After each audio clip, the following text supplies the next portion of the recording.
That is really bright. That one's my fault. Sorry.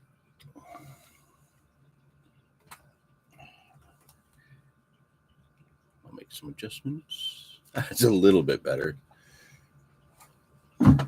How is everybody doing? We are live for August. And some of you have been in the chat for a little while now. Galen, Ben, Grimy, good to see you. Wayne Smith is in there. Right on. Good to see you guys in there.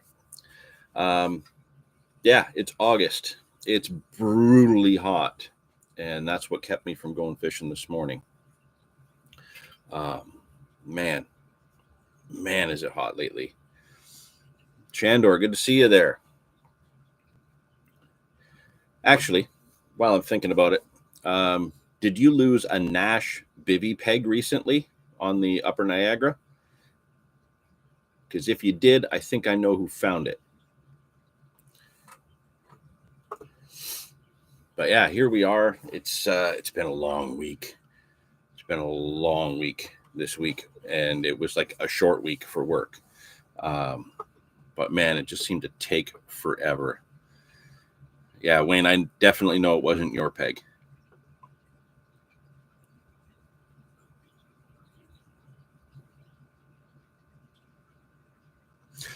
Grimy, yes. The stairs down to the whirlpool were closed temporarily because of some repairs to the stairs. I think with one of those last storms we had, some of them might have washed out. That has been reopened. I was down in the gorge last weekend. I went down at the Glen and walked up towards to the whirlpool. Trails were as normal on that end. As far as I know, yeah, it was possibly during the weekend or just before last weekend.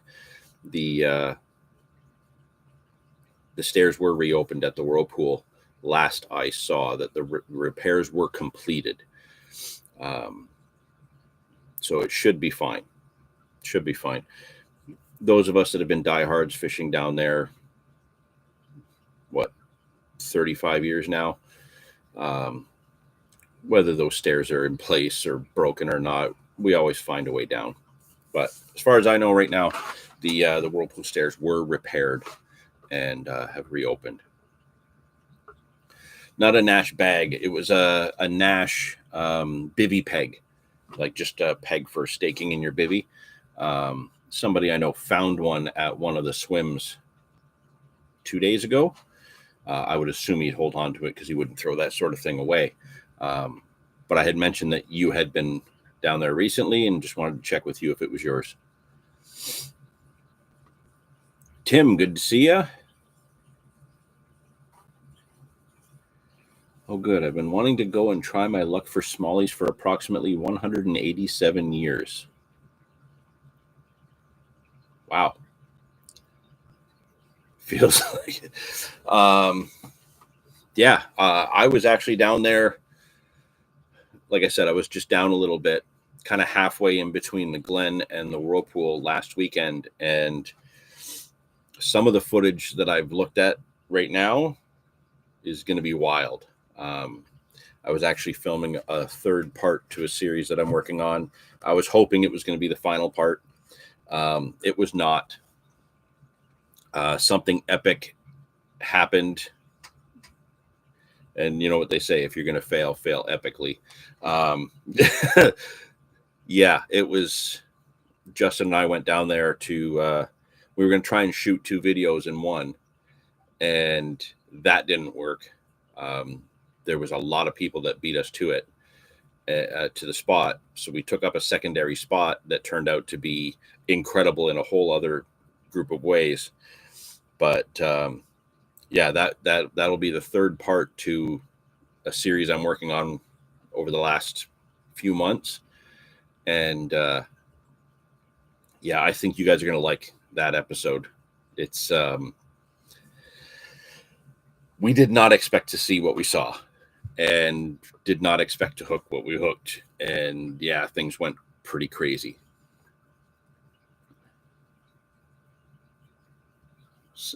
Come back when all the footage is wild.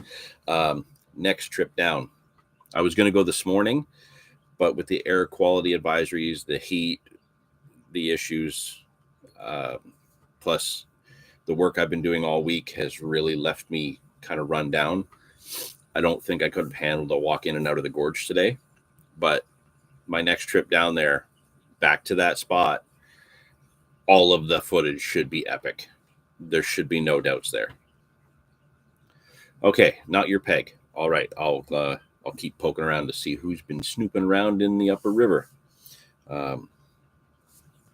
It's been tough. Fish have not been biting lately. Ben unfortunately had a nasty blank, putting in a full day the other day, and the conditions were perfect. If you would have showed up at any swim on that river, it would have looked like, man, I'm going to crush it today. And unfortunately, that didn't happen for him. Not sure why. Honestly, not sure why. They should have been there. And he gave it a good effort. There's no more fish in the river. I don't know. I told you, man, my next trip down there, I'm probably going to smash it up, and you're going to end up wondering what's wrong. I'm going to give up. I'm going to keep. What is it? Nuno, during the matches, whenever I get mad, and I always say, I'm going to quit fishing. I'm going to give up all this crap because some days I just do really, really poorly. And the ongoing joke that Nuno says is everything must go. Get rid of it all. So I'm gonna get a little flag that'll just pop up behind my peg during matches when I get frustrated. Everything must go. Yeah, no more fish in the river. Time to give up. Cody K, it's too damn hot in Ontario. Yes, and you know what? All the data and stuff that you look at on the weather channels and the weather apps and the historical averages and blah blah blah blah blah and all that crap, they say that all these temperatures have happened in the past. Well, maybe it's just that I'm getting really old and I can't handle it as well as I used to, but I don't ever remember weeks upon weeks upon weeks of 30 plus temperatures where like everything is, you just can't go outside without melting. I don't remember ever having weeks upon weeks upon weeks without a drop of rain. Like we're having that happen now. All these storms are just popping up in places that you know about or are within like a 20-minute drive, but I haven't seen rain in 2-3 weeks. It's really, really weird. I don't think we've had weather quite like this in a long time. And obviously it's having an impact. They swam over the falls for my session, but they'll come back up for you. Yeah, there's some physics issues with that there, Ben, but we'll say that that's what's going to happen. Remember, John, when the fishing is tough, the bluegill are our friends. Yes, and it's funny you mentioned that. Just a couple of weeks back, we had another match with the match club. It was hot. It was very hot. I think it was like 32 degrees. Luckily, I had my umbrella, and we were in an area where the first 4 pegs had shade. They were all under trees. The last 3 pegs did not have shade at all, wide open on an island. And unfortunately, only 7 people showed up probably because of the heat. This time of year, people go away to their cottages and such. But we had 7 anglers for that match. And 3 of us, Justin, Dave Newman, our buddy Dave, who always hangs out in the chat, and myself were in the pegs with no shade. Dave threw up his bivvy and sat in his bivvy watching that week's video, actually. It's really weird to be sitting in the next peg and hearing my video playing from over there that I had edited the night before. That's kind of a trip. But he got out of the sun. I had my brawly up. Justin sat out in the sun the whole day. I don't know how he did it. That was a very interesting match. During the bait up time, plumbing up, I thought for sure I had a spot that I could fish the pole at about 10 meters. And I would be fishing about 8 feet down. Pre-fishing it the week before, Justin and I went and gave it a try. I had lost a couple of carp on the pole. They were just a lot stronger than we were anticipating. So I did take a setup for a waggler, a feeder, things like that. And it turned out that there was like an algae or a silkweed that was kind of like mixed in with the other weeds. So where I thought I had pockets in the weeds that I could drop a rig and fish, there was these clouds of like this really soft, silky weed. So trying to actually put anything in there just covered my rig in weed. And I ended up having to fish the margins, little open pockets in the margins that I could see less than a rod length out, and down to my sides, just a couple rod lengths. I lost a big fish, probably about a 12 pounder, within the first 40 minutes. And that was really disheartening. That kind of crushed me because I was actually watching that fish feed at my feet, and I was just feeding it little bits of corn. And it finally took the rig. I was fishing a waggler in the margin. It's all I could do given the way the peg was with the weeds. And after that, I realized, okay, I need to get fish in the keep net. I need to put some weight on the board, and bluegills became my friend. And I think I put together about 3 pounds of bluegill by the end of the match, and I did manage another carp and a decent catfish to get me a second. Actually, there's my silver medal right there to go along with my first place medal from a couple months ago. So I did manage a second in that match, which I was very proud of. Fell behind slightly to Justin, who did manage to beat me because he could see me, and he didn't realize I was going after bluegills. And when he saw that, he switched gears, and Justin is a machine and was able to put together, I think, an extra 2 pounds over me. His carp was slightly bigger, but he managed to get a few extra panfish over me. Had I not lost that 12 pounder, I would have won the match. That was a tough one. Bit of a tough one. I'm proud of how I did, and I was able to get fish in a tricky scenario. I definitely had the bites. That was not an issue, but yeah, fell just about, I think, 2 pounds shy of Justin, and he ended up taking the win on that one. But yeah, absolutely 100% grimy. Bluegill are absolutely our friends. Okay, I don't remember the weather ever actually being like this either. It's insane. Yeah, I got you there. The heat has only been good for gar fishing.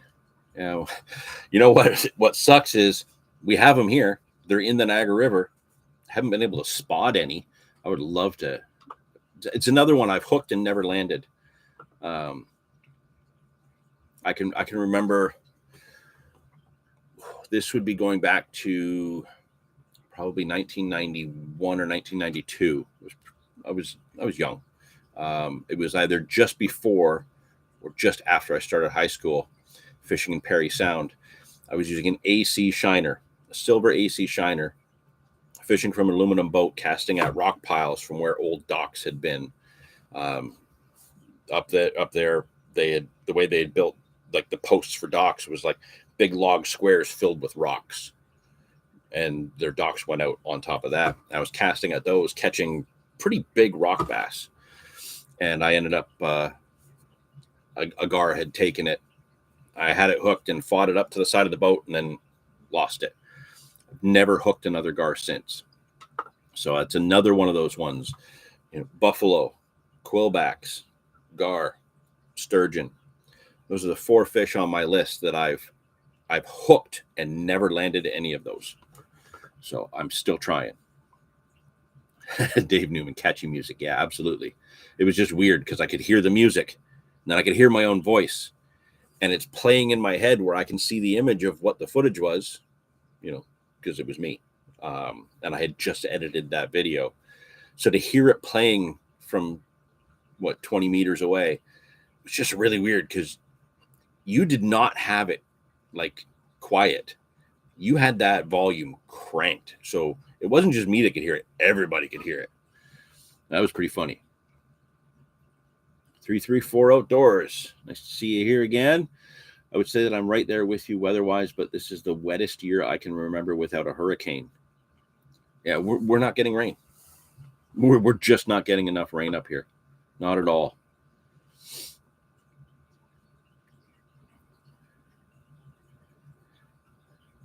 Oh, the other Mr. Battersby, the wrestling sensation Bruiser Battersby. If you are local in Southern Ontario and you like, I don't know, you want to call it semi-pro wrestling. It's not quite the big leagues, but man, this guy is all over the place, always wrestling. If you're into wrestling, go check him out at one of his matches. Another heat wave in our area has me really looking forward to September, the social, SSF fall fishing. Just can't bring myself to go out in this heat. Yeah, I hear you. I was actually just looking for those of you who are part of the Canadian Carp Society. We do an annual social. It's happened at the end of September the last few years. It's been a huge success. Tickets sell out super fast, and it is a great time up on the St. Lawrence, where a bunch of us get together and just put lines in, have a barbecue, have a good time. That is 7 weeks away. So for those of you who actually were able to get tickets for the Canadian Carp Society social, for 2025, we will see you there. It's going to be a great time, just like the others have been. 7 weeks left, and then we are there on the St. Lawrence having a great time. And we are at Farron Park, where we were not last year, but the year before. So it's a nice long stretch where we can pretty much see everybody, and it's a good time. For those of you who are not members or who have not made it to the socials yet, please go over to Canadian Carp Society YouTube channel later on. Dave and myself, more so Dave, he's just tuned in to do this, but I've helped. Yay, I helped. We have videos from the previous socials at a few of the different locations we've been at.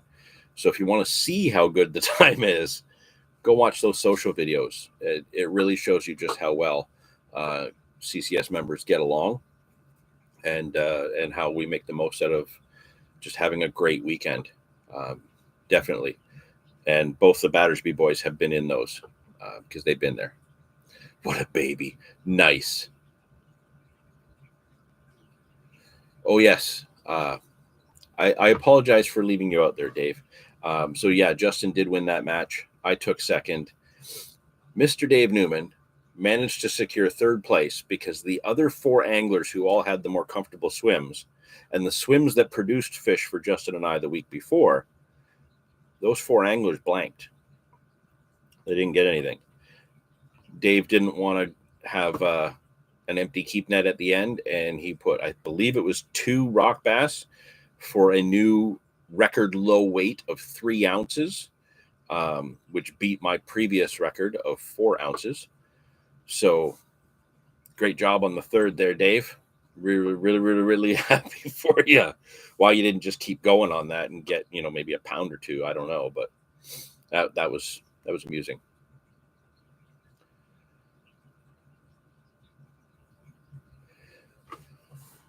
It can be loads of fun. I live on the Ottawa River, and it's loaded with them shallow, weedy flats. I'm getting them pretty consistently now.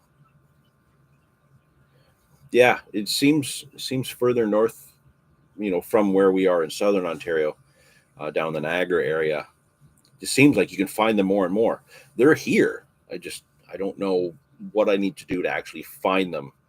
I do know of a shallow, weedy bay where I was fly fishing recently.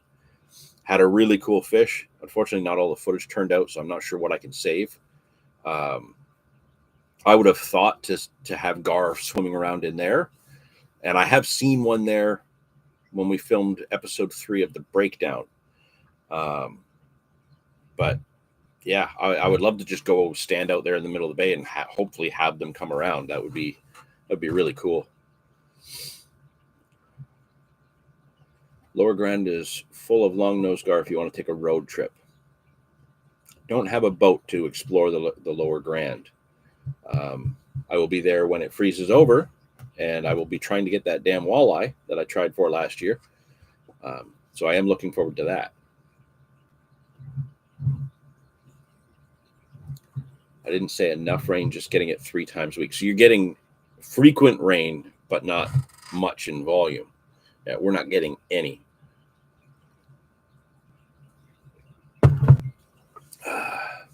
you guys got the chat rocking today. This is awesome. I've had lots of gar eat my popper when I'm targeting smallies. Closest I've come to landing one is 3 or 4 feet from the net. Yeah, mine was right at the side of the boat, and I was like 12, 13 years old, maybe 14. I just remember looking at the side of the boat. I've got something big, and then I see the 2 jaws come up right at the side of the boat full of teeth, and I just, yeah, I wasn't ready for that. Not when you're fishing for rock bass. Gar are very, very tasty. I've never actually heard of anybody eating them. Interesting. It's not the size of the fish, it's the skill. Dave Newman, the only skill I think that was involved in you getting those rock bass was that the rock bass were smaller than the float you were using. So how you notice the bites is shocking to me. There we go. I thought Dave was taking the piss. Nope. Shandor, hoping to go to the social next year. Dude, you'll love it. And you'll get along great with everybody there. That I'm sure of. Just when the tickets go on sale next year, be on it. We give you plenty of heads up that tickets are going on sale this day, this day, this many hours left. And yeah, just buy the tickets right away and you'll be in. It'll be a great time. You'll love it.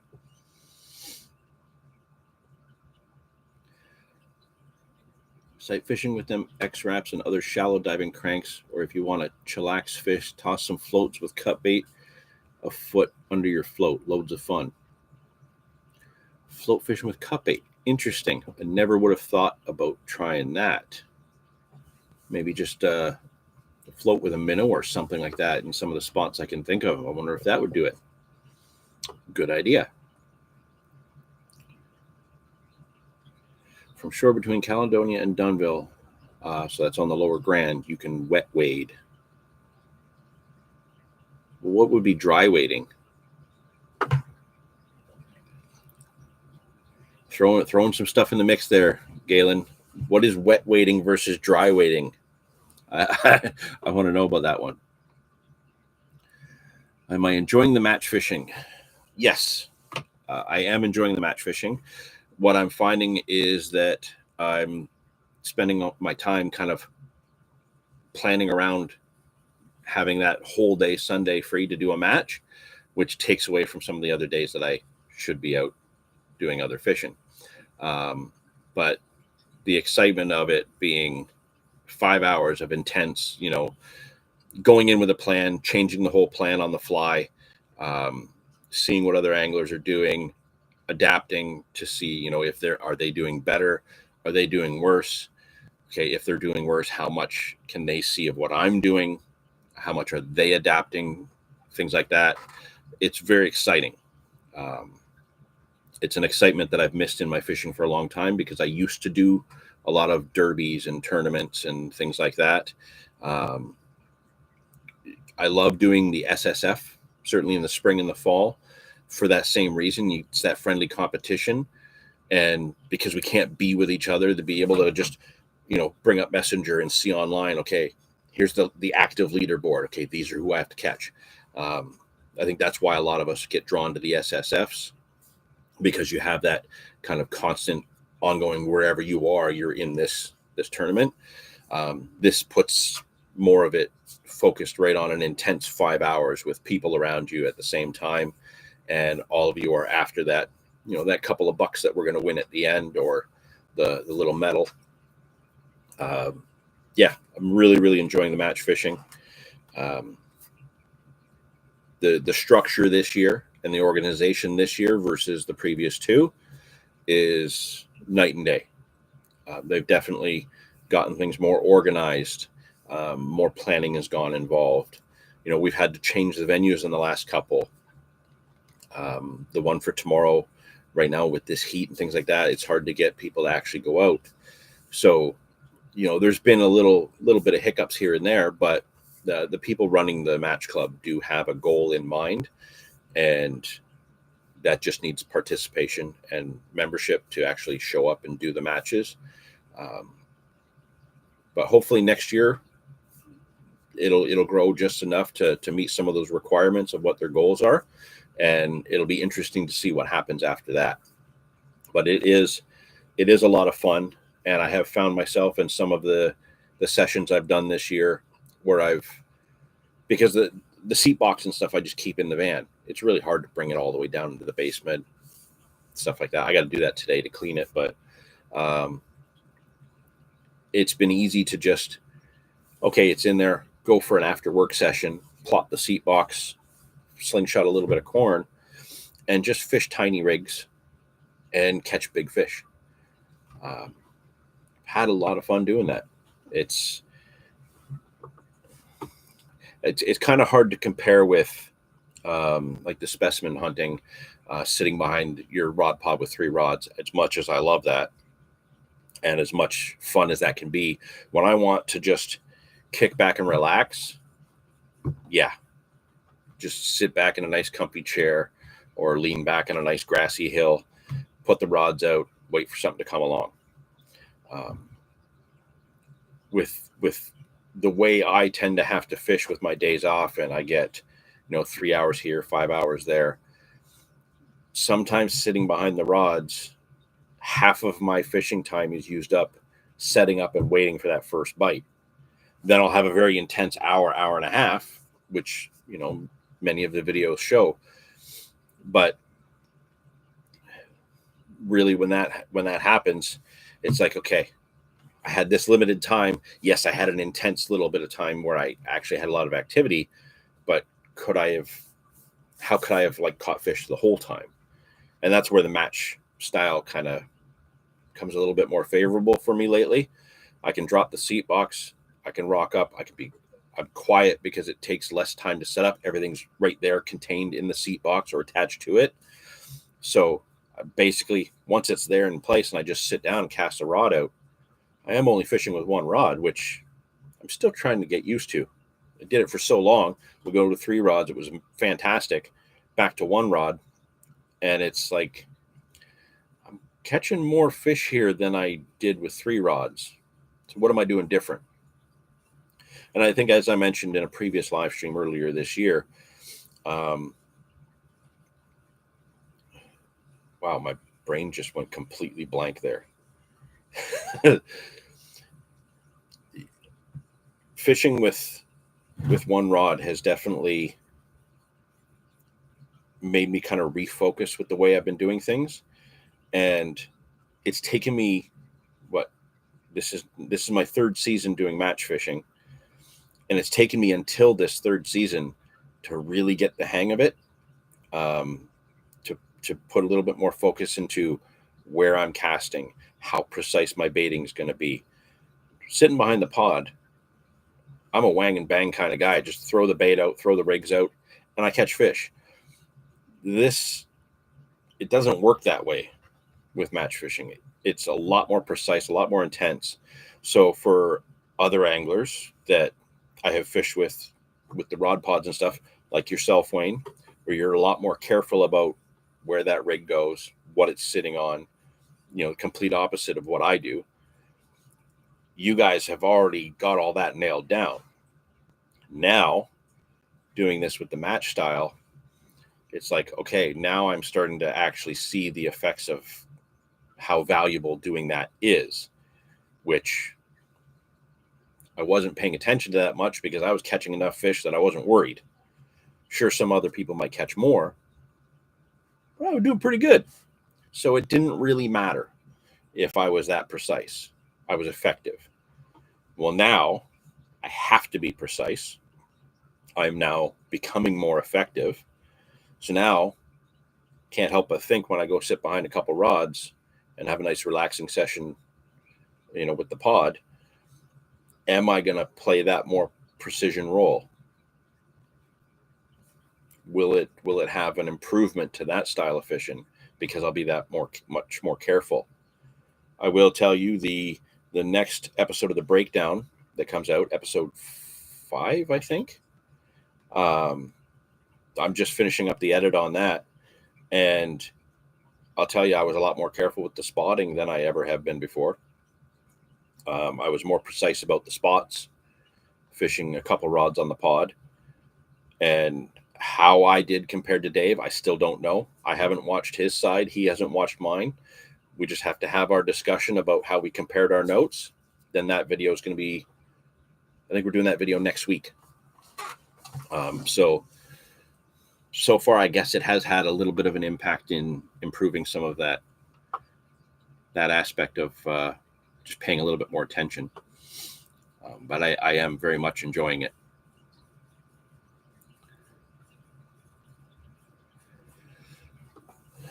Shandor, this year Kent would be busy with newborn baby, expecting in 2 to 3 weeks. Congratulations. That's great news. Kids are fun until they're not. And even then, they're pretty cool. I like mine. I've kept him. He's still here. He's sleeping right now. Typical teenager sleeps till 2 p.m. now. It's ridiculous. But good for you. Congratulations. Happy to hear that. Hoping it's a nice, happy, healthy, young carp angler popping out. Fish suckers in the spring and he used them as cut bait. Seems to work really well. Otherwise, yeah, tossing minnows works. See, everybody around here that uses cut bait, like suckers, it's for the channel cats. We have massive channel cats here in the Welland River and the Niagara River. Some of them go up 20 pounds easily. No need to wafer, water is warm. Come on, Galen. Not even typing the right words. Used to fish for them with a float, dead minnow, and a circle hook. A small treble stinger, and you will land more, but worth making it barbless as there are so many channel cats and other species. 334 doors. I just use a live bluegill on a J hook. Wait 2 minutes after the bite to set the hook. I don't think we're allowed to use bluegill here for bait. I think we have restrictions against that. Does the Match Club have a good amount of members? There is a lot of members on the page. As far as actual turnout for matches, we average about 10 to 15 per match. The goal for next year is to have at least 10 matches where 20 or more show up. That will fit the club into a certain criteria that is recognized by some of the groups in Europe. So that will be really cool. So yeah, there's a lot of members in the private chat where we discuss kind of when the next match is going to be, share ideas and stuff like that. There's a lot of people in the group, but on average, it's only about 10 to 15 that show up for matches this year, which has been a much better turnout than the previous two. So it's getting better. It would be nice to see a big group. The tricky part is having venues that can accommodate that many people. We don't really have the private venues like they have in the UK or in Europe. So we have to go to wild venues, and sometimes those venues will only accommodate 8 or 10. Sometimes we can fit up to like 18, but it's going to be a little bit tight. So yeah, right now, a lot of members in the club, so to speak, but a pretty consistent group of 10 to 15 that show up for the matches.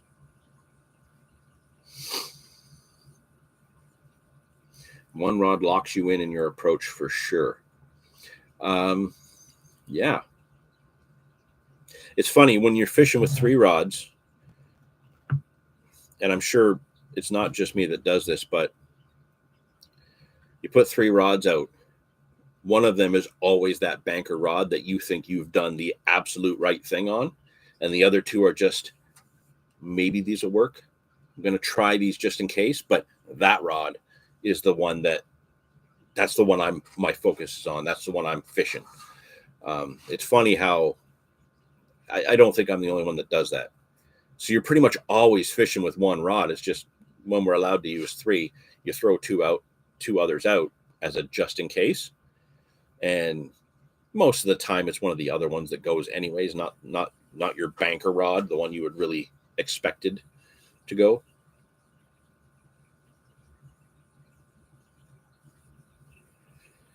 Just don't leave the top kit in your car. Heat would be. Oh yeah, that's all inside in the nice cool basement.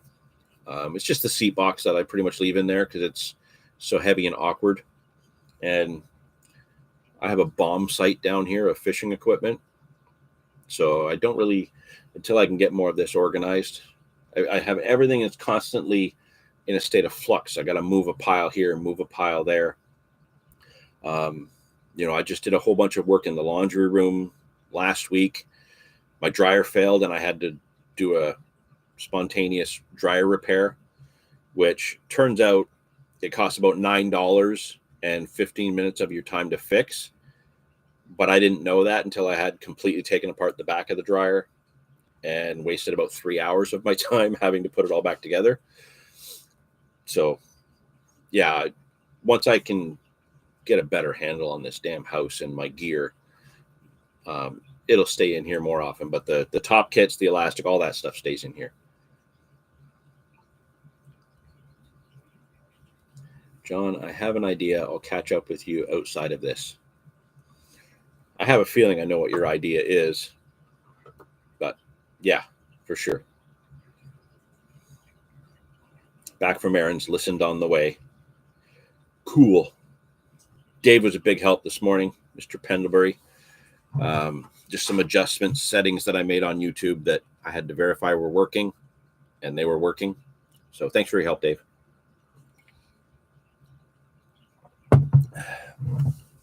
It's funny. I had planned this out as like a little bit of a rig tying thing. With I have a match tomorrow, and I kind of dialed in the way I want to fish there. A few months ago, I filmed 2 episodes of that series that I was mentioning in this location. The one match that I did win, I won in this location. And so I was going to tie up a couple rigs to go along with what I was successful with there. Part of the problem is that I can't find one component. I have this, it's literally a tiny little baggie this big that has 50 of these things in them. And I can't find that bag anywhere. It's not in the seat box. It's not in the tackle bag. It's not in the tackle bag pockets or components. I have no idea where I put it. I may have lost it, but it's kind of essential for the rigging that I want to do tomorrow. So I'm going to have to come up with something, but we'll get to that in a minute. Tyler's here. Good to see you, Tyler. So yeah, what I'm looking for, which I can't find, is my bayonets. Now, I think I showed you guys these when I got them. They're super tiny, and I've used 4 of them already. These are they're like a foot long, 14 inches long, size 12. It says size 12 hook. I think these are maybe slightly smaller, but basically it's a little tiny hair rig, but on the hair there is what's called a bayonet, and it's basically just a little bait spike, and the tiny hook bait gets skewered onto it. Can you see that? I need to put something there so you guys can see that. Of course, it's blurry and crappy because it's just a webcam. It's not going to focus, but you can kind of see that there's this little dangly spike there. Let's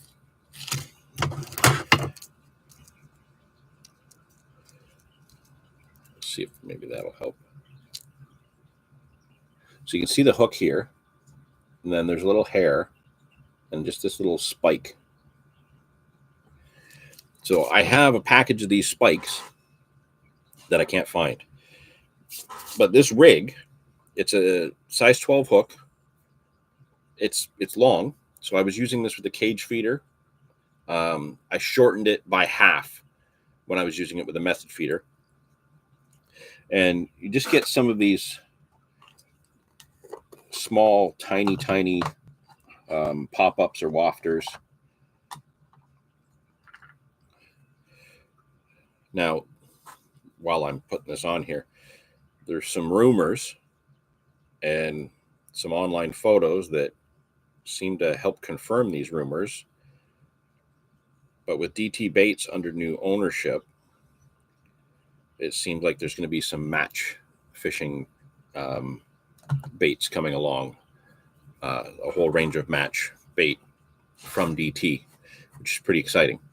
I don't have them yet, but I'm looking forward to them. So you just skewer that bait spike into these. I think these are 8mm wafters that I have. And it's funny, I was catching 12 and 15 pound carp on this 6-pound leader, size 12 hook, and a tiny little wafter. I think at the time when I filmed those, I had gone to my arch nemesis of hook baits, the Northern Specials, but these are 8mm multicolored ones. So I was doing really, really well using those. And so the plan is tomorrow during the match, I'm going to try the same rigging, but I want to tie some of these with slightly bigger hooks. So these ones, in case you're wondering, the white one was a pineapple coconut 8mm wafter from Sonya Baits. So yeah, when DT has hook baits this small, that's going to be exciting, because if their big hook bait, like their standard hook baits, are as effective as they are, there's going to be no competition with anything else. And if I can catch with a freaking Northern Special, man, it's probably going to be pretty damn good to get good bait with it. Those of you who have been following the channel for a long time know that I think Northern Specials are absolute shit, and I've been catching on those really well lately. So yeah, I wouldn't mind a pineapple chunks or a cold water green beast in 8mm. That's going to be killer. So yeah, one of the things I was going to do is I was going to tie some slightly larger hooks with the bayonet rig, and I can't find my bayonets, but the hook I was going to use, now these are size 12 as well, but they're a wider gape hook. These are the Palatrax grips that I actually got from Galen, ONT Carpin. He's a member of the Palatrax team. For those of you who aren't familiar with this hook, on the channel last summer, I was fishing on the Upper Niagara River, and I did a whole session just using the Palatrax grips hooks. It's a barbless hook with a slight twist. And I don't mean the hook is twisted. I mean, like, there's a whole bit about why they're effective. It's like a ridge instead of a barb. These hooks are amazing. Like, I didn't have anything to worry about with these hooks at all on the Upper Niagara. I crushed it. I had a really, really good session. One fish came off during a run, which worked out anyways, because I was holding a 24-pounder on the bank and I couldn't get to the rod anyways. So for fish safety, that was fantastic. But I didn't lose a single one that I actually fought. So a plan was I was going to use those wide gape size 12s, and I was going to put a bayonet on them for some of these little wafters. So I can use the same smaller hook baits with a slightly bigger hook. I'm also going to be using some size 8s, and those are going to be just your standard hair rig with trimmed down bottom baits, like the DT boosted pineapple or boosted banana. And because I'm using one rod, the Crustasia, I've actually caught a number of fish on the Crustasia as well. The downside is where I'm going to be fishing, there's a lot of channel cats. So the Crustasia will get you a couple carp, and then the catfish are all over you. Now, in a match situation, if the carp aren't biting, the catfish will help build up a lot of weight really fast. But they're a pain in the ass to have in your keep net. A couple of big cats, great, but the carp get you the weight the fastest. So I'm going to have some rigs set up to fish those bigger hook baits. There will be some of the bigger hooks set up in case I need to use a worm or something like that, and focus on catfish. That's the other nice thing about the match style. It's not just all about carp. It's get weight in the net. As long as it's a fish, put it in the net. And we've seen a variety of species caught as well in some of these matches. It's been great. Before I go to the next rig, which I'll talk about, let's get caught up on some of the comments here. Wayne Smith, DT confirmed. So 100% confirmed there that the match baits are coming. I just want them in my hands now. I hate waiting. That's the crappy spot of these sort of things. It's like when a cool movie, it gets announced with a trailer. Like, oh man, I want to go see that movie. That looks super exciting. And then it says coming next year. It drives me nuts. Yeah, once I saw that the smaller hook baits are potentially coming down the line, I got really excited because obviously it's going to aid in this new style of fishing that I'm dabbling with. But also, I like using small snowman rigs. So, you get a little 14 mil bottom bait and you throw a little 8 mil topper on it instead of 12 mil topper. It's a little bit less bulky of the bait with the same effect. Just you get one little bright. I was just holding this in front of the microphone instead of the camera. You get a little bright pink or yellow topper on more of a bland colored hook bait. It doesn't need to be super big and super bright. Sometimes that smaller thing is what triggers that bigger fish to bite, because everything's just so much smaller. When did DT get new ownership? A little while ago now, Ben. Wasn't a secret, anything like that. You can go on the DT website and you'll see that things are quite different than they were previously. They seem to have a lot more to offer in terms of, if you fish at the specific lakes that current owner has. So it's kind of neat to look at the website, see the changes. All the bait ranges seem the same. They've added a catfish range, and it looks like a match range is coming. So yeah, check out the website. Could you use a bait screw instead? Now, I thought about that because I have bait screws, but the bait screw itself weighs more than every other component to the rig. So I think my bait screws are too big. These little bait spikes are like, it's like somebody cut the tip off of a sewing needle and put a little eye on it. They're that small and they weigh next to nothing. So I'm thinking the bait screw probably won't work. Just a little bit too much metal.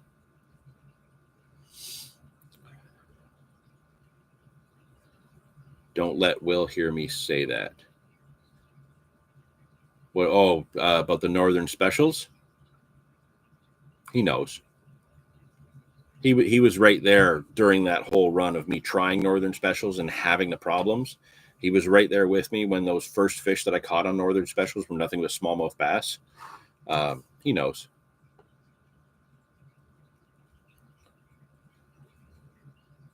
Ben, apparently live under a rock. I had no idea. You don't live under a rock. You live 3 blocks that way.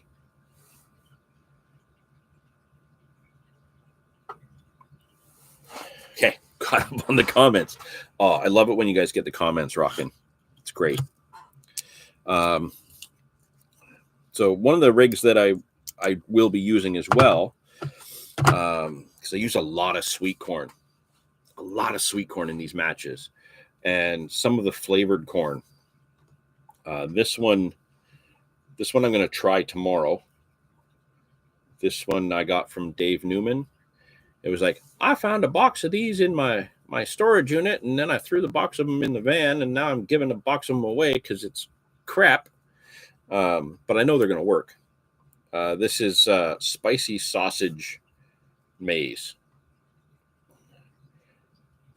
And I kid you not, this genuinely smells like a sausage. Usually you get these flavored baits and scented baits, and they smell like similar to what it says it is. if you didn't know this was corn, if somebody just held this up and you smelled it and you didn't see what it was, you'd think they were holding a sausage up in front of you. It genuinely smells like that. But these are here just for the example of what I'm going to tie. But, you know, flavored like tutti frutti corn, sweet corn, that's all ideal with what I'm going to tie here. I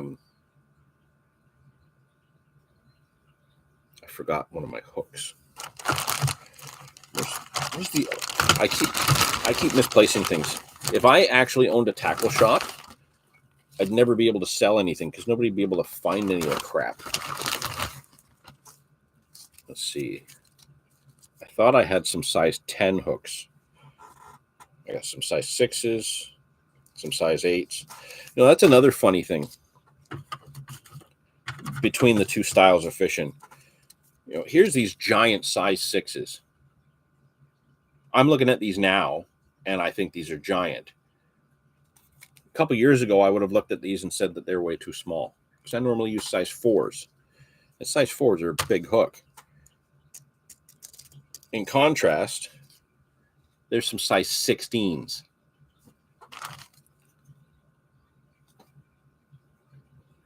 So 16s and 6s, and I'm using the same hooks to catch the same size fish.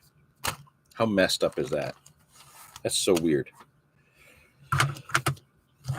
So I think, oh, there's the other package of hooks, but those aren't 10s. Those are Raven hooks. Those are Raven specialists. And I think those are the size 10s.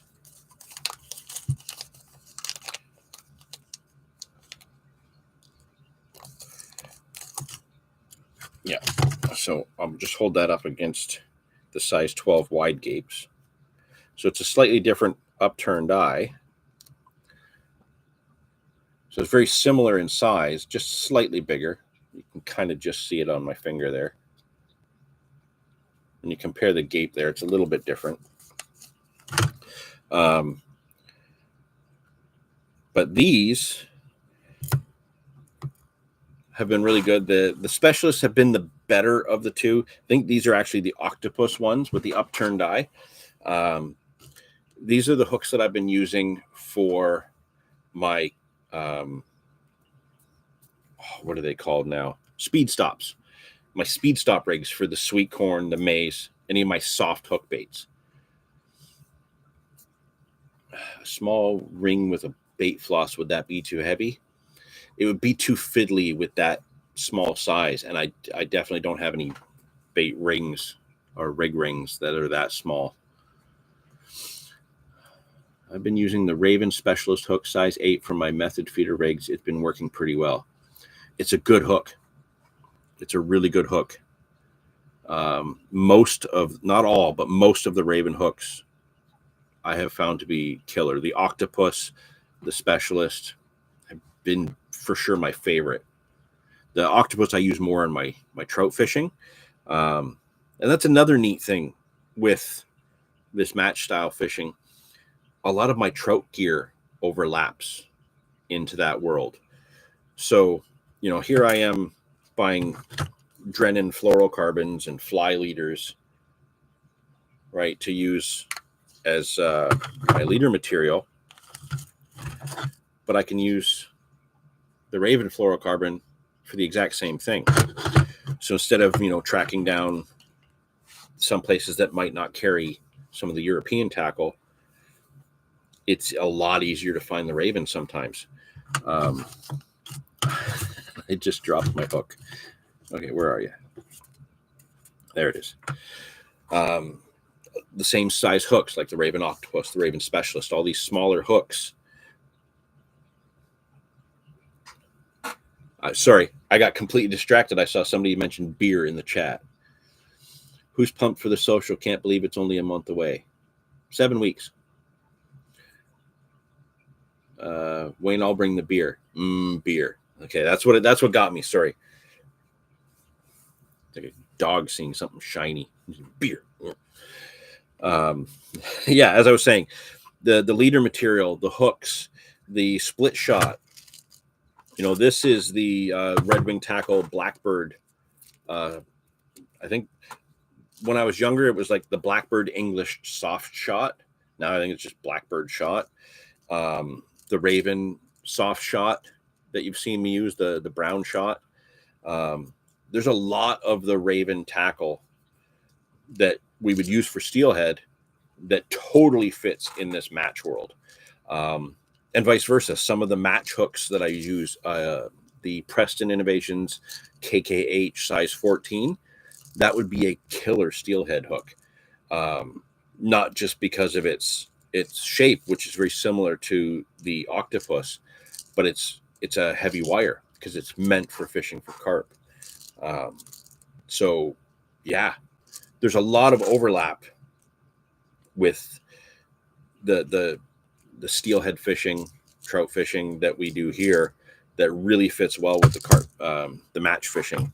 So it's kind of nice. The downside is I'm constantly moving things from bag to bag, which is why I have so much crap over here, because I try to have, a bag for carp fishing, a bag for match fishing, one for steelhead fishing, one that's more reduced to be for carp fishing for my really short sessions, bass for a bag for bass fishing, one that's just for ice fishing. But when I get into scenarios like this where, crap, I just ran out of leader material in my match bag, I got to pull from my steelhead bag, or I ran out of twister tail jigs and like minnow baits in my walleye bag, better pull them from the steelhead bag. Now I'm getting everything mixed up, and that's kind of where we are now. Is I spent all this time and money to get all these things separated so I could keep them organized and just grab a bag and go. And now I've mixed them all up again. Craig Cook's here. Good to see you there. I may actually use the elasticated feeder tomorrow. I'm not 100% sure. I'm having trouble. The little piece that comes out of the bottom, I can't seem to figure out how to get that apart so I can actually put my my hook link loop into that. Once I figure that out, there's no videos that help online. Once I figure that out, then I'm going to use them. Bought a case of Labatt 50 the other day. I'm channeling my inner granddad, although mine will last much longer than a case used to hit for him. Labatt 50, you are speaking Dave's language. Carp fishing, Saskatchewan. Good day, you lovely lot. Good to see you there. Yeah, Labatt 50 is definitely up Dave's alley. So yeah, even though I'm using pretty small hooks in comparison to what we normally would for our carp fishing, I'm using sometimes size 10s, but I'm mostly using 12s, 14s, and 16s, depending on the venue we're going to. Tomorrow I'm on a river venue that has big fish. Honestly, I could be catching small carp and goldfish as low as half a pound. The next one I hook could be 35. You just don't know what's swimming in there. There's that range of fish. And if you watch some of the videos from the spring that I did from the Seat Box, fishing with the Waggler, I think one was with a method feeder or a bomb.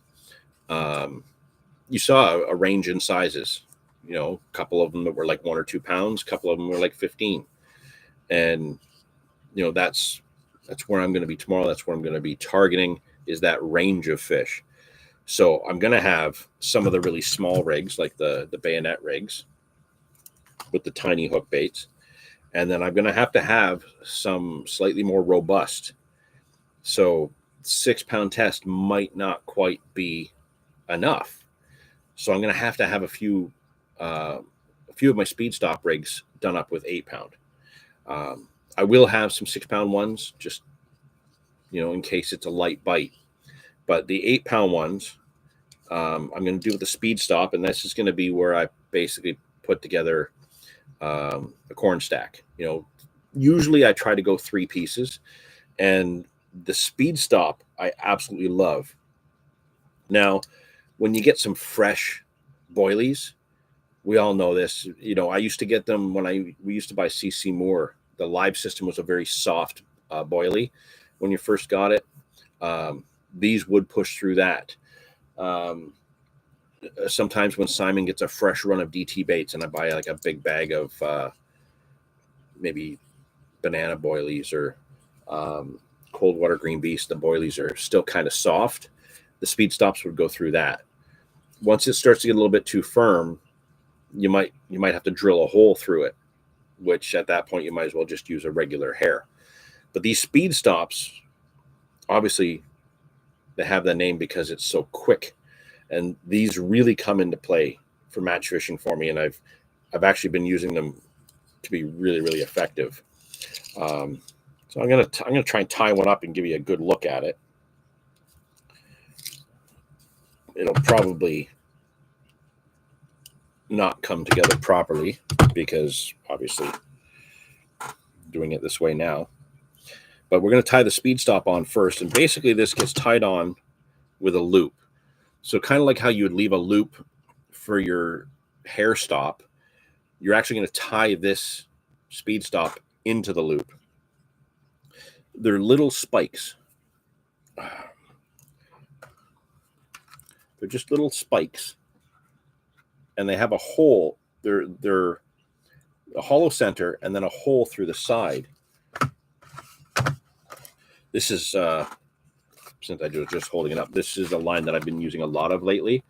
I really started using it quite heavily last fall with the trout. I think I have it in 5, 6, and yeah, that's 5, 6, and 8 pound test. No, that's the 5. That's the 8. Yeah. It's the P-Line Fluoro Clear. I've used P-Line for years. I find that it's one of those lines that I do have to change out every year. When you're fishing a lot, it does get kind of waterlogged, swells a little bit, doesn't quite work the same by the end of the season. I wouldn't say that this P-Line Fluoro Clear is as good as some of the Suffix lines I've used, but this stuff has been really good. It's really, really strong around, rocks and logs and stuff like that. So I've been actually using this as leader material as well, not just the Drennan or the Raven, but I've been using some of the P-Line Fluoro Clear for leaders. It's been good. A lot of my pole fishing rigs, instead of using some of the pre-tied ones, sometimes I've tied a couple of my own using some of like the little dipper floats like that. I've been using the Fluoro Clear for that. So that is a good line to check out if you haven't used it yet. So yeah, all this stuff is so tiny. You get this little speed stop broken off the thing. I'm going to start to flash my age a little bit more here. I got a little magnifying glass just because I have been having trouble trying to tie these things lately. So don't make fun of me. It's just old age. But I can't really see the hole in the middle very well. I can't really see it now. It's amazing when you get to my age how often you miss the hole. Take that comment how you want. Okay, so you put your line through the little hole in the side of the speed stop, and it's going to be on there like that. It just spins around there, right? You're going to tie your loop just like you would for any normal hair, but that now that little speed stop's in it. I can't see where the crap anymore.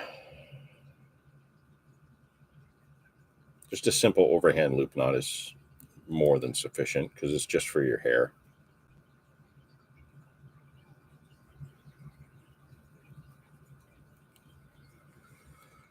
And I try to keep the loop as small as possible. I'm not somebody that will use 4, 5, 6 pieces of corn on a hair.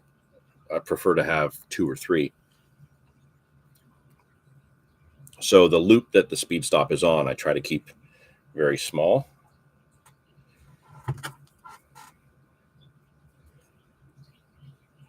trim the tag end there. So now, just like you would with any normal hair, you've got your little tiny loop and your speed stop there.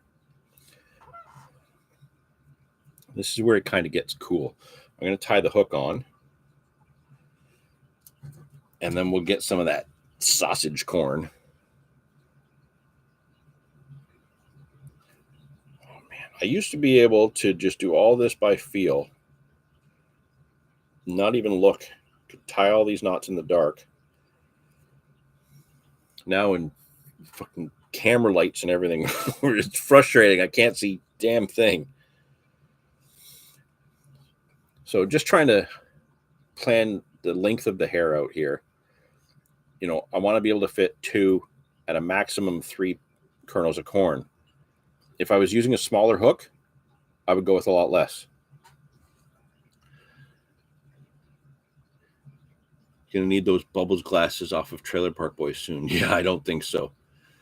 Gotta run. Have a great weekend, everyone. All right, take it easy, Wayne. Good to see you.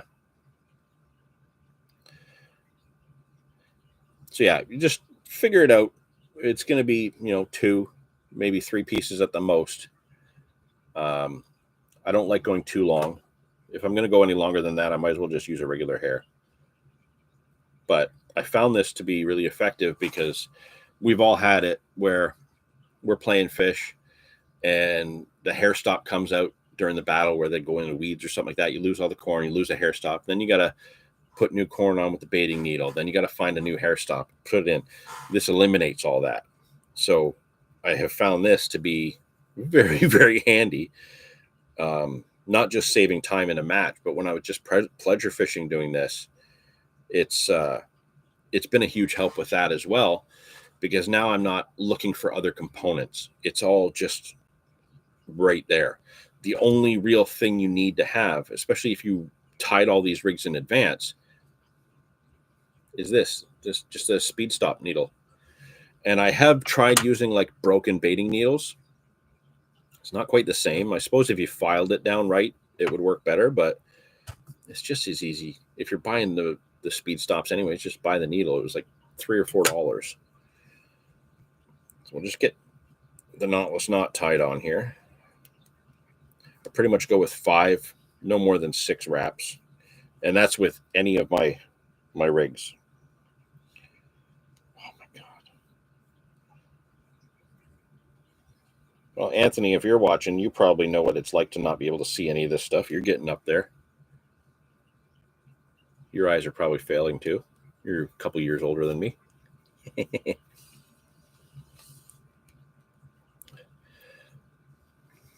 So there, we've tied that on. Now, this being 8-pound fluorocarbon, it is a little bit on the stiffer side. Obviously, it gets a little bit more supple once it's warmer. I have the air conditioning on because it's how I roll.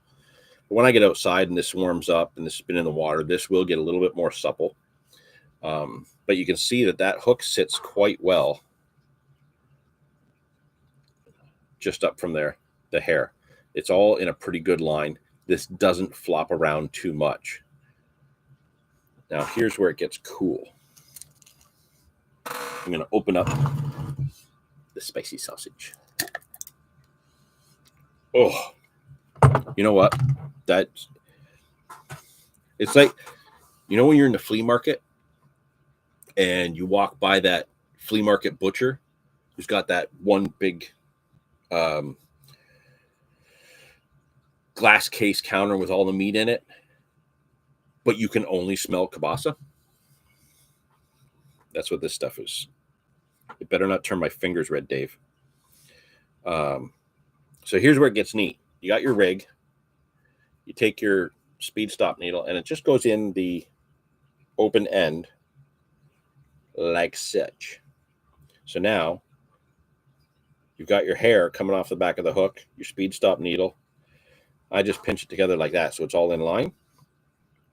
And this is what I think is the coolest part. For soft baits like this, damn it, can't see shit. You just feed, in this case, the sausage mays or any soft baits, just feed it. You know, you're keeping the stop on the needle, keeping that tension pulled down with the line. And you just feed 3 of these pieces on here, just skewering the speed stop through. Then you pull the needle out, turn the speed stop sideways. It just becomes a regular hair stop. You move the baits to the bottom of the hair. The speed stop's doing the job that a normal hair stop would do. There's no extra components, no things to fall out, and you've got your corn stack. Doing this has been incredibly effective for me lately, fishing for carp. I have gone down to size 14 hooks and 5-pound test line. Like I said here, because it's a match tomorrow and I know I'm going to be into the bigger fish, I'm going with 8-pound test and size 10 hooks, size 12 hooks. But there's a beautiful little corn stack. And now when these come off, or let's say you lose one piece, once you lose one piece, let's do that. Let me get that back open. Okay, we've just played a fish in, right? Pull that off. I'll put that somewhere. So now we're down to, we've all had this happen. You pull a fish in, you got 2 pieces left on your corn stack. Well, now, just put the speed stop needle back into the speed stop. One more piece of corn, slide it down, pop that sideways. You're back up and going that fast. It's super, super quick, super effective. And that's what match fishing is all about, man. You got 5 hours to do as much damage as you can. You got to minimize your downtime. If I was fiddling around with a little hair stop, you guys saw just how much I had trouble even seeing to put the line through the hook. Trying to get a speed stop in a really bright day, or not a speed stop, like a regular hair stop in that loop, and hope it doesn't fall out. I got fat fingers and bad eyes. It doesn't work, right? This has proven to be super effective for me. So I wanted to show you. So yeah, I'm going to be tying up a bunch of these for tomorrow in size, a couple in size 8, where I will go with maybe 4 pieces of corn. But the size 8 rigs are going to be more for the bigger hook baits, the boosted bottom baits, the crustacea hook baits, things like that.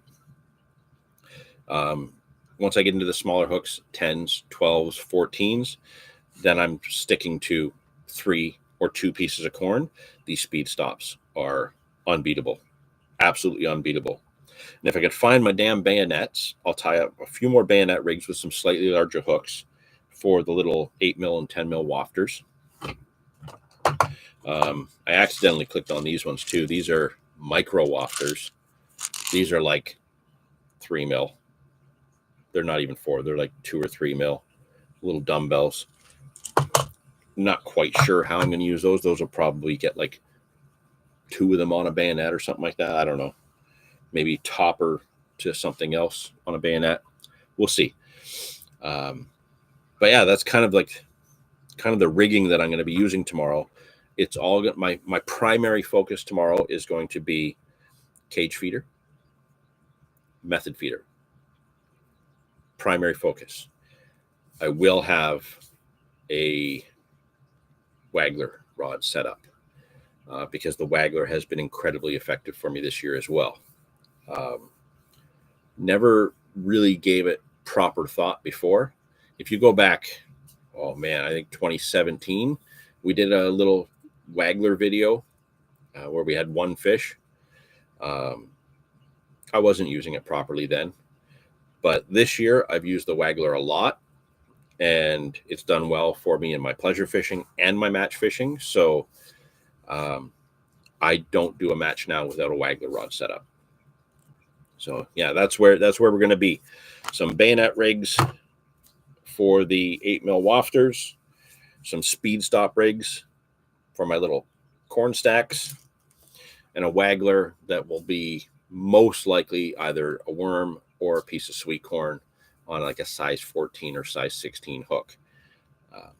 That is going to be the business tomorrow. As usual, the cameras will be with me. Whether or not they're going to run, I can't say for sure. It seems that when I try to film a match, I do crap. Last match when I took second, I had the cameras there. I filmed for a little bit. It was hot. The cameras were overheating. I turned them off. Then I started getting into fish. And yeah, it probably would have made for a great video, but it just didn't work out. Let's see here. I'm going to buy jeweler's glasses with the built-in light for not tying when I'm out. You know what? A lot of fly tying guys use them. I have a bigger magnifying glass for when I'm tying flies because I need it now. But, you know, when I was growing up, and certainly when I first started going online and started to see like message board groups, I used to be part of a fly tyer group that I think it was like every Monday somebody would host a live stream and we would all tie along together while we watched it. And a lot of these guys used those jeweler glasses with the lights. I never thought much of it, but definitely giving it a lot of thought now. This little magnifying glass, once I put a battery in it, it has a light to it as well. Yeah, I don't tie anywhere near enough rigs at home anymore like I used to, just because it's difficult to see. I actually do a little bit better with my glasses off, but yeah, jeweler's glasses might be the way to go. What's the biggest fish you've seen caught in a match? We've seen a couple of them, you know, in around the 14-pound range. I don't think there's been any real tanks caught during the match. What is going on here? Dave Pendlebury, thanks for the $2. Really appreciate your super chat there. Will you share a bivvy with me at the social? Dave loves the chateau. Some of the socials, he goes in his own bivvy. Some of them, we just share the two-man one just to save space. The upside to sharing a bivvy with Dave, just so you guys know, because like I'll have my normal bed chair and he has his like anti-gravity chair. Dave snores at the appropriate time. This is where it's weird. Him and I kind of sleep offset with our snoring. So when he is completely out and snoring, I know then I have to listen for people's alarms so I can go out and film the fish through the night during the social. If I'm out cold and I'm the one snoring, he's awake, he goes out and does the filming. So sharing the bivvy, it actually works out beneficial that way. Thank you very much for that that $2 and the very awkward moment there. But sure, we can share a bivvy if you want to, Dave. Otherwise, you can use the Brawley, but I don't think your chair will fit in the Brawley. The Tempest is off limits now, even though it still kind of works. I keep forgetting I have to get a bunch of pictures taken because our good buddy Doug, the Carp Smasher, is going to be getting the Tempest once I get all the photos and everything gathered together properly for him. It sounds like he can probably repair it. And then I can upgrade to something a little bit taller, one man that's a little bit taller. So, yeah, we'll work that out, Dave. Don't you worry. Ben, how cute. Yeah. How many times did you have to share a tent with your brother? It's just as cute, buddy. You weirdos. So, yeah, not really huge fish, Galen, that we've seen yet. We've definitely seen some big fish hooked and lost during the matches. I'm sure there's been a couple of 20s that have been hooked up with and lost during the matches. We've seen some monsters swim by. absolute monsters swim by during the matches, but it's very tricky. And everybody's using this lighter style gear, with the exception of a couple of the guys that just go all out with the carp gear. But the thing about the match fishing is that it's not all about just carp. You know, we're going to venues where carp might be the primary target, obviously because you're going to get the most weight fastest there.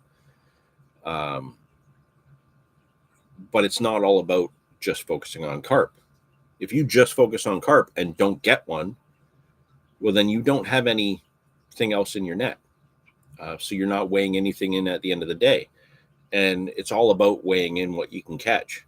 So if the carp aren't biting, switch to catfish, switch to bluegills. You know, these little changes here and there can get you on a roll, and they can certainly help. We all know how much confidence comes into play with your carp fishing or your fishing in general.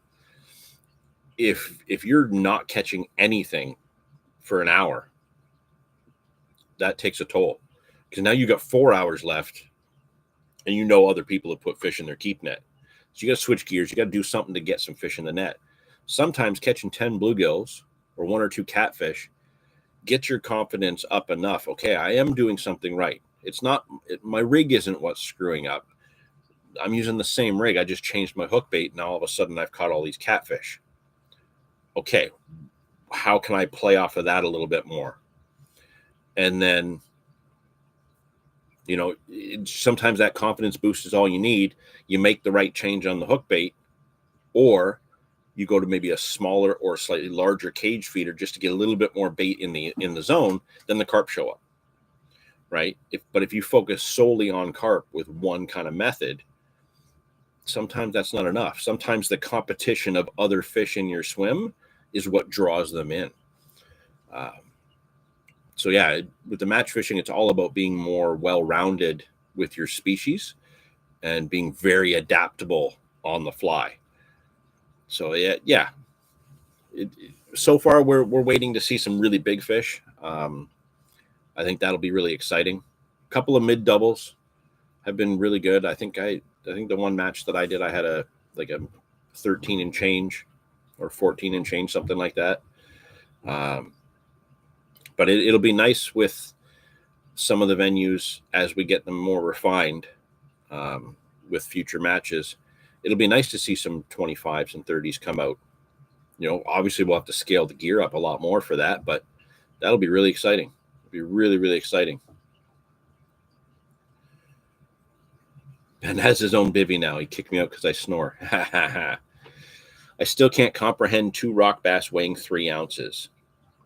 Well, it happened. And it was like that match we did on the Grand River in the spring there. I had like 11 rudd that were like this big, 11 rudd, and they weighed 4 ounces or something like that. It was just insane.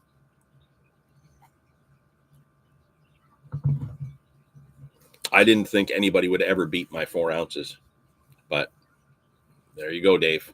Good job. Where are we at? 124. We've been going almost an hour and a half now. Very cool. The chat has been active. I love it when you guys got the chat active. We've gone slightly over some of the rigging. That's my focus for tomorrow. For the 2 primary rigs, method feeder, cage feeder will be set up, and then the waggler rod will be set up. My waggler rod actually still is set up. I did try the waggler at in the lower river last week with that wild filming that we did. I didn't hook any of the bigger fish that I hooked with the waggler. The bigger fish I hooked were on the bottom rigs, and wow, they were big. It was exciting. But that is going to a part 4, that series. So next week, we're going to get the new episode of the breakdown out, where Dave and I tackle a new venue, chasing big carp at separate times. This time he went first. So he went filmed his session, did what he had to do. I went afterwards, I think almost a week later, and tried it for myself. And then we compare notes at the end. If you haven't seen the breakdown series before, just check back on the channel afterwards. And we've got, I think, 4 episodes up so far. 3 of them were in new locations. One of them was kind of like a revisit of the first location. And they're all very cool, really enjoyable videos. Even I like going back and watching them because it's nice to see how different we fish. So it's cool to see what we do the same, what we do differently, how different the conditions were, which is another thing that's kind of come into play each time. Conditions have been very different during each other's sessions as well. So yeah, if you haven't seen the breakdown series, check that out. I think you'll like it. And yeah, the new one comes out next week. Another thing about next week, it kind of crept up on me and I didn't realize it. But next Saturday, I believe, is the 16th. Let me just double check.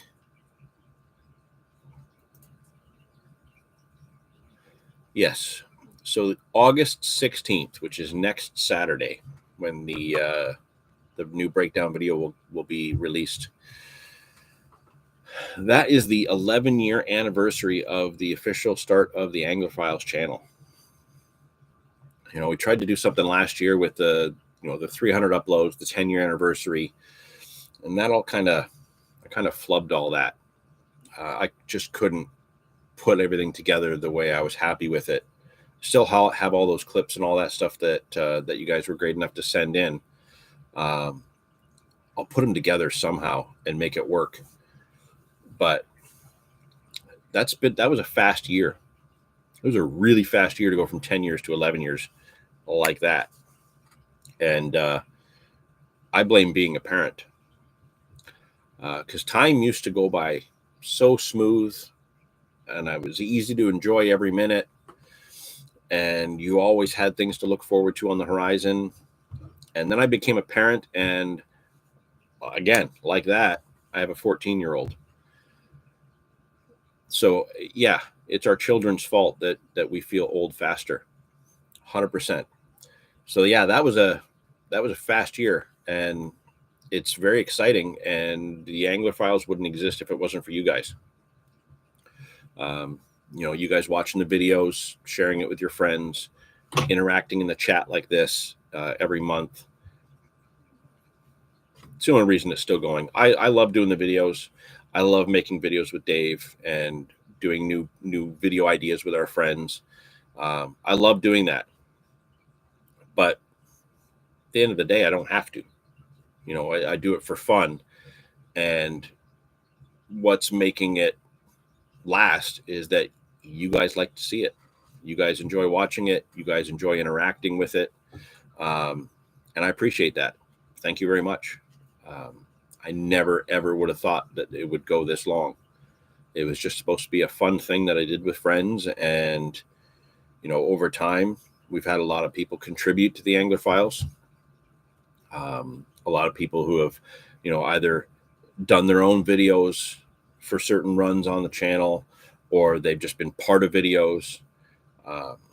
Goldie, who obviously had a huge impact on the channel, and the dynamic that came along with having that weirdo here.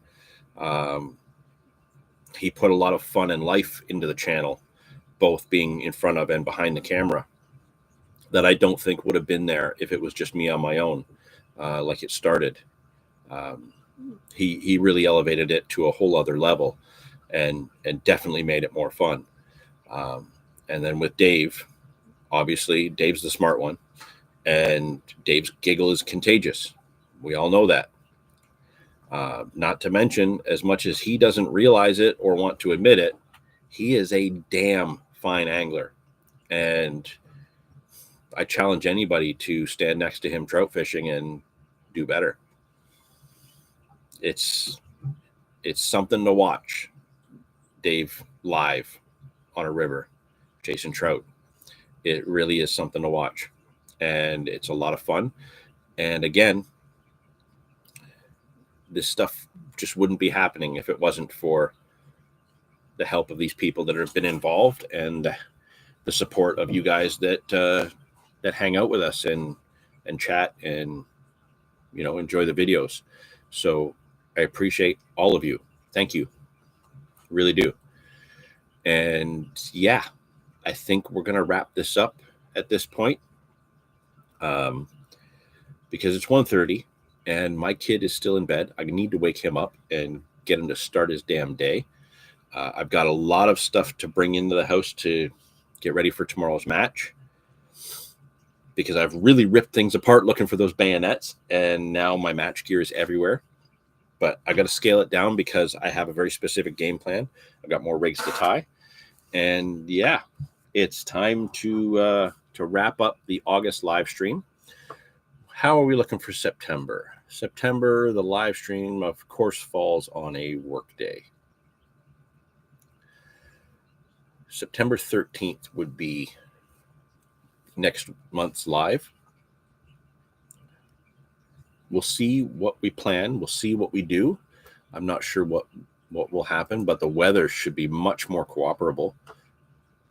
Cooperable, is that right? The weather should be better, not as hot. But that's going to get us into getting close to salmon time. You know, September, October in the Niagara region, it's the salmon run. We need some rain for that to really kick off well. I got a couple salmon sessions in last year, but I didn't land one. I lost the one. You can go back and watch the video that Dave and I did. I didn't even know Dave was going to be there that day. I just went down myself. Justin showed up and started fishing next to me. Didn't know he was coming. I was just testing out the cameras. That was the first video we shot with these DJI cameras. And I was just down there to test it out and try my luck and hopefully get a salmon. Wasn't expecting to see Justin. Certainly wasn't expecting Dave to just walk up behind me and then smash a salmon right beside me. But switching things over the way he did set me up. I put a rig out using the same tactic he was doing. I hooked one, lost it. It was big. It jumped. It was exciting. That made me want to get a salmon. I have not put a salmon on camera on this channel in 10 years, just over 10 years. So I'm going to get one this year. And I'm super excited. And I've already been starting to dig out some of the salmon gear. I've got my big soft beads from salmon, steelheads, trout, salmon specialties. You're not going to be able to see that. That's super bright. You might be able to see the website there, stssoftbeads.com. This is a kit that he did for the show that I was at. It's got a bunch of different sized soft beads and some float stops. I got tons of that stuff that I picked up last year after the salmon run and during the trout sessions that I was doing. I'm going to get my salmon this year. It's going to happen. Yeah. Keep up checking with the Canadian Carp Society. The recent newsletter just went out. You can thank Anthony for that, who's in the chat right now. Another great newsletter, keeping us up to date with everything that's going on. If reading that newsletter hasn't made you decide to just join the CCS, just listen to me. Do it. Right? Yeah, we're all about carp, but there's a lot of other aspects to the Canadian Carp Society that you might be missing out on. There is a multi-species group, and there's a number of other groups like photography, stuff like that you can be involved in to not just have your focus specifically around carp, even though that's what we're all about. We're layered. What was it Shrek said? People are like onions. We're layered, and we're spicy from time to time, and we make people's eyes water. But that's just how we roll, right? So there's lots of layers to the CCS. And if you haven't joined, just join. It's worth it. You get more out of it than you put into it. And the more you put into it, the more you get out of it. So, yeah. Okay. Yeah. Thank you all. Really appreciate it. I now have to get my mess sorted. And Yeah, first things first. I got to wake up. I wish I could just take this camera with me, go up there, and you guys could all help me wake him up, but I can't. So I'm going to find, you know, those horns that you squeeze the rubber thing on the end, like the clowns use? I have one. I'm going to go wake him up. Okay. Thank you all. Really appreciate you joining in. This was a rockin' live stream. Loved seeing all the comments coming in. You guys are awesome. See you in September. I will do my best, Tim. Thank you. If I don't get a proper video done for tomorrow's session, I'll probably do a recap video.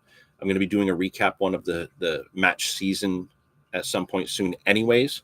But man, we've got a lot of videos. Dave and I had a good conversation the other day. The breakdown, new episode next week.